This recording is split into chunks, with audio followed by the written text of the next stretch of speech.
1961 সাল, সেই পাকিস্তান আমলের কথা। ভারত সে সময় ফারাক্কা বাঁধ নির্মাণের উদ্যোগ নেয়।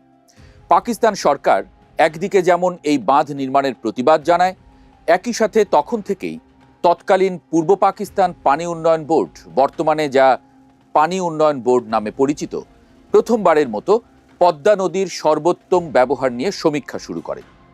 এরপর 1961 থেকে 2000 সাল পর্যন্ত পাউবো 4 বার এই পদ্মা নদীর সর্বোত্তম ব্যবহার নিয়ে প্রাক সম্ভাব্যতা যাচাই করে।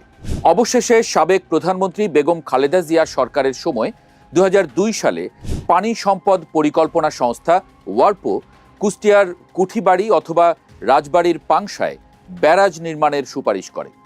পরবর্তীতে ব্যাপক ও বিস্তারিত সম্ভাব্যতা সমীক্ষা এবং প্রকৌশল নকশা প্রণয়ন করা হয়।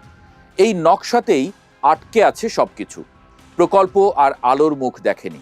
যে পদ্মাকে বলা হয় বাংলাদেশের লাইফলাইন, সেই পদ্মার সর্বোত্তম ব্যবহারের প্রকল্প কেন এখনো আলোর মুখ দেখল না? এটা কি স্রেফ আমাদের আমলাতান্ত্রিক গাফিলতি, নাকি এর পেছনে আছে ভারত ও চীনের মতো দুই পরাশক্তির জিওপলিটিক্যাল লড়াই? যে লড়াইয়ের মাইনকা চিপায় পড়ে বাংলাদেশ নিজের অর্থনীতিকে গড়ে তুলতে পারছে না।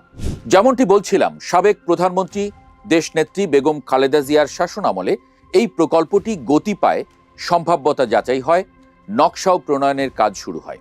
কিন্তু এরপর আওয়ামী লীগের 15 বছরের শাসনে প্রকল্প প্রস্তাব আর পাশ হয়নি। ডক্টর ইউনূসের অন্তর্বর্তী সরকার, যারা কথায় কথায় বলতো তারা ভারতের রক্তচক্ষুকে ভয় পায় না, তারাও এই প্রকল্পটি অনুমোদন করেনি। একটু খবর নেওয়া যাক প্রকল্পটিতে কি আছে। প্রকল্পের অবস্থান রাজবাড়ী ও পাবনা জেলার সীমান্তবর্তী পাংশা পয়েন্টে, যার মোট দৈর্ঘ্য হবে 2.1 কিলোমিটার। ব্যারাজের উপর দিয়ে রেললাইনও থাকবে। প্রথম ধাপে হিসনা মাথাভাঙা ও গড়াই মধুমতি নদী পুনর্খনন। ব্যারাজ থেকে প্রায় 113 মেগাওয়াট জলবিদ্যুৎ উৎপাদন করা যাবে। শুধু তাই নয়, রূপপুর পারমাণবিক বিদ্যুৎ কেন্দ্রের মতো গুরুত্বপূর্ণ স্থাপনায় নিরবচ্ছিন্ন পানি সরবরাহ নিশ্চিত করবে এটি। এই প্রকল্পের মূল লক্ষ্য ফারাক্কা ব্যারাজের কারণে সৃষ্ট ক্ষতি পুষিয়ে নেওয়া এবং দক্ষিণ পশ্চিমাঞ্চলের পানি সংকটের স্থায়ী সমাধান করা। এই প্রকল্পটি বর্ষাকালে প্রায় 2900 মিলিয়ন ঘনমিটার পানি সংরক্ষণ করে শুষ্ক মৌসুমে সেটি ব্যবহারের ব্যবস্থা করবে। এর ফলে সেচের আওতা বৃদ্ধি পাবে 19 লাখ হেক্টর জমিতে। কুষ্টিয়া, ফরিদপুর, যশোর, খুলনা, বরিশাল, পাবনা ও রাজশাহী অঞ্চলের কৃষি উৎপাদন উল্লেখযোগ্য হারে বৃদ্ধি পাবে। ফারাক্কা বাঁধের সবচেয়ে ক্ষতিকর প্রভাবগুলোর মধ্যে একটি হল লবণাক্ততা বৃদ্ধি। পদ্মা ব্যারাজ একটি পরিবেশ পুনরুদ্ধারকারী হাতিয়ার হিসেবে কাজ করবে। শুষ্ক মৌসুমে গড়াই ও মধুমতি নদীতে পানির প্রবাহ বাড়িয়ে এটি বঙ্গোপসাগর থেকে আগত লবণাক্ততাকে বাধা দেবে। লবণাক্ততা কমার ফলে সুন্দরবনের জীববৈচিত্র্য ও ম্যানগ্রোভ ইকোসিস্টেম রক্ষা পাবে। ইলিশ সহ মিঠা পানির অন্যান্য মাছের স্বাভাবিক চলাচল নিশ্চিত করতে ব্যারাজে বিশেষ ফিশ পাস রাখা হয়েছে। আর শুধু পদ্মাই নয়, হিসনা মাথাভাঙা, গড়াই মধুমতি, চন্দনা বড়াশিয়া, ইছামতি ও বড়াল নদীর স্বাভাবিক প্রবাহ ফিরে আসবে। নদীর নাব্যতা নিশ্চিত হওয়ায় কৃষি, মৎস্য ও নৌ পরিবহন খাতে ব্যাপক কর্মসংস্থানের সৃষ্টি হবে। এটি একটি বিশাল প্রকল্প। এটি বাস্তবায়িত হলে বাংলাদেশের জিডিপি বৃদ্ধির হার 1% চেয়ে বেশি বেড়ে যাবে। প্রশ্ন উঠতে পারে, এত সম্ভাবনাময় প্রকল্প কেন এত বছরেও বাস্তবায়িত হলো না? কেউ কেউ হয়তো বলবেন, এতদিন বিএনপি ক্ষমতায় ছিল না বলেই প্রকল্পটি আটকে ছিল। এটা আংশিক সত্য, কিন্তু এর সঙ্গে এটিও মনে রাখা দরকার, আওয়ামী লীগের 15 বছরে বাংলাদেশের প্রশাসন ও নীতি নির্ধারণী মহলে ইন্ডিয়া ফার্স্ট নীতি গড়ে উঠেছিল।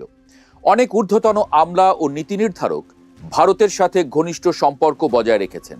চীন বা অন্য কোনো শক্তির সাথে বৃহৎ প্রকল্প বাস্তবায়ন তাদের কাছে অস্বাভাবিক মনে হতে পারে। আওয়ামী লীগ ভারতের সাথে গঙ্গার পানি বন্টন চুক্তি করেছে। সেই চুক্তি এবছর শেষ হয়ে যাচ্ছে। আন্তর্জাতিক নদীর পানি বন্টন কিভাবে হবে সে বিষয়ে আন্তর্জাতিক আইন আছে। কোনো দেশ যদি আইনের প্রতি শ্রদ্ধাশীল হয় তাহলে সেজন্য আর চুক্তির প্রয়োজন হয় না। কিন্তু ভারত পৃথিবীর বিরল দেশগুলোর একটি, যারা আন্তর্জাতিক আইন ও মানবাধিকারকে বৃদ্ধাঙ্গুলি দেখিয়ে আন্তর্জাতিক আইন ক্রমাগত লঙ্ঘন করেছে। সেজন্য তাদের সাথে দ্বিপাক্ষিক চুক্তিও করতে হয়েছে। এবং মজার ব্যাপার হলো সেই চুক্তিও ক্রমাগত লঙ্ঘন করেছে দেশটি। বাংলাদেশে গত 15 বছর একটানা ক্ষমতায় ছিল আওয়ামী লীগ। তাদের সাথে ভারতের ভালো সম্পর্ক বলে মনে করা হতো, কিন্তু সেই আওয়ামী লীগ 15 বছরে ভারতের কাছ থেকে পদ্মার পানির ন্যায্য হিস্সা আদায় করতে পারেনি। এই অবস্থায় চীনের সাথে অংশীদারিত্বে পদ্মা ব্যারাজ প্রকল্প বাস্তবায়নে দেরি করে আর কোনো লাভ নেই। শুষ্ক মৌসুমে ভারত পানি প্রবাহ কমিয়ে দিলে ভরা মৌসুমে ধরে রাখা পানির মাধ্যমে সেচ সমাধান করতে হবে। আর তাছাড়া প্রধানমন্ত্রী তারেক রহমান সারা দেশে খাল কাটা কর্মসূচি শুরু করেছেন। শুষ্ক মৌসুমে এই খালগুলোও পানি সমস্যা সমাধানে কিছুটা ভূমিকা রাখতে পারে। একটি বিষয়ই এখন শুধু ভাবার আছে, তা হলো প্রধানমন্ত্রী তারেক রহমানের সরকার যে বিপর্যস্ত অর্থনীতি পেয়েছে, সেখানে এখনই এত ব্যয়বহুল প্রকল্প শুরু করা ঠিক হবে কিনা। বিশেষ করে 2033 পর্যন্ত আগামী 7 বছরেই প্রায় 34,000 কোটি টাকা খরচ করতে হবে। 6 এপ্রিল একনেকে প্রকল্প প্রস্তাবটি ওঠার কথা থাকলেও অর্থমন্ত্রী আপাতত সেটি স্থগিত রাখতে বলেছেন।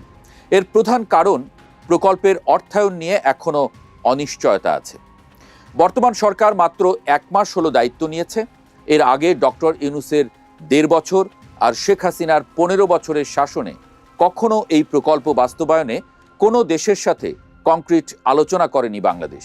চীন বারবার আগ্রহ দেখিয়েছে, এমনকি গত মাসেও চীনের রাষ্ট্রীয় সংস্থা পাওয়ার চায়নার প্রতিনিধি দল পদ্মা ব্যারেজ প্রকল্পে তাদের আগ্রহ দেখিয়ে গেছে।